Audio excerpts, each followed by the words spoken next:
Biological treatment of schizophrenia. Biological treatment for schizophrenia primary drug therapy involve करता है, जो कि सिग्निफिकेंटली विद टाइम इवॉल्व हो गया। तो ये अप्रोच जो था पहले रिस्क लेडर मेथड यूज़ करता था बहुत पहले, लेकिन उसके बाद फिर सुधारे हुए और इफेक्टिव फार्मास्यूटिकल ट्रीटमेंट्स आए, ठीक है।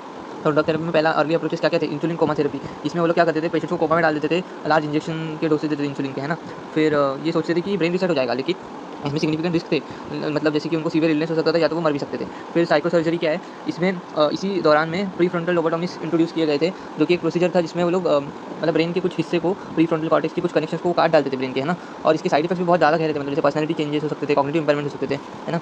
फिर इलेक्ट्रो कन्वल्सिव थेरेपी, मतलब लेट 1930s के में फिर ईसीटी आया, जो कि स्किज़ोफ्रेनिया को ट्रीट करने के लिए सीजर शॉक देता था उनको, ठीक है। वो इफेक्टिव तो रहता था कुछ कुछ केसेस में, लेकिन उसके भी बहुत ज़्यादा साइड इफेक्ट थे, जैसे मेमोरी लॉस और कन्फ्यूजन। फिर इंट्रोडक्शन हुआ न्यूरोलेप्टिक्स का। 1950s में न्यूरोलेप्टिक्स डेवलप हुए, जिनको एंटीसाइकोटिक ड्रग्स भी बोलते हैं, जो कि इफेक्टिव रिड्यूस करने को पॉजिटिव सिम्टम्स ऑफ स्किज़ोफ्रेनिया जैसे हैलुसिनेशन और डिल्यूजन्स।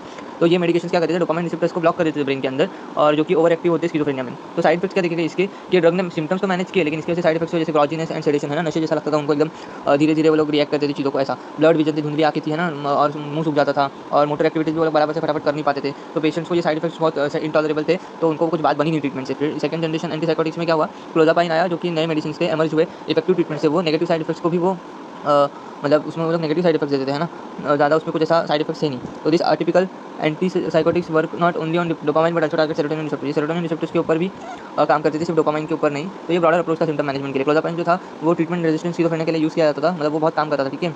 और ये स्टिल रिक्वायर है क्लोज मॉनिटरिंग के लिए, लेकिन इसमें एक चीज़ और है कि उसमें रिस्क ऑफ एग्रानोलोसाइटोसिस जो भी है, decrease in white blood cell जो है वो देखा गया है, तो वो मॉनिटर करना जरूरी है। इसके एडवांटेज क्या है कि इफेक्टिव बहुत पॉजिटिव और नेगेटिव सिम्टम्स के लिए है, लेकिन इसके साइड इफेक्ट्स भी होते हैं। और हाँ, ये इंप्रूव करता है कॉग्निटिव फंक्शन को, इमोशनल विड्रॉल को और क्वालिटी ऑफ लाइफ को। पर साइड इफेक्ट्स इसका देखेंगे तो उसकी वजह से डायबिटीज, वेट गेन और अदर मेटाबॉलिक इशूज़ भी देखे जाते हैं, ठीक है।